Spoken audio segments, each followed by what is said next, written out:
Tous les ingrédients étaient réunis cet après-midi pour une manifestation en bonne et due forme. À la rentrée prochaine, 3000 postes de réseau d'aide spécialisés aux élèves en difficulté pourraient être supprimés et la pilule passe mal. Alors, moi je travaille à Nogent et la situation c'est la suivante. J'ai un nombre de demandes d'aide, c'est-à-dire des enseignants qui me demandent d'aider les enfants, qui est bien supérieur aux aides que je peux proposer. Donc ça c'est un premier problème. Il y a quelques années on était 2 rééducateurs, on n'est plus qu'un.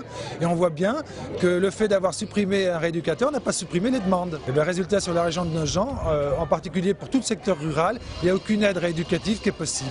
Je travaille à l'IME de Montceau-les-Vaux. Ce qui ne va pas dans le quotidien, c'est effectivement que suite aux nombreuses suppressions de postes qu'on connaît depuis des années dans l'éducation nationale, on en ressent quand même les effets même dans ce type d'établissement où on accueille des jeunes porteurs de handicap, où on supprime des classes et où on est obligé de faire des choix de scolarisation.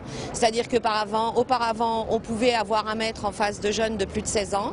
Maintenant, ce n'est plus possible parce qu'on n'a plus assez d'enseignants à disposition dans ces établissements et on ne peut plus prendre en charge tous les élèves.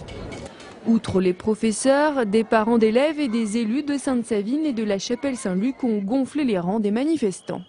Ce qui manque, c'est surtout qu'il y ait des nombres d'enseignants suffisants, des petits effectifs dans les classes et surtout préserver les dispositifs qui existent, qui sont très appréciés, qui donnent des résultats et donc ne pas avoir une logique comptable pour organiser l'enseignement et le personnel dans les écoles. J'espère que le ministre va bouger quand même parce que là ça devient grave quand même.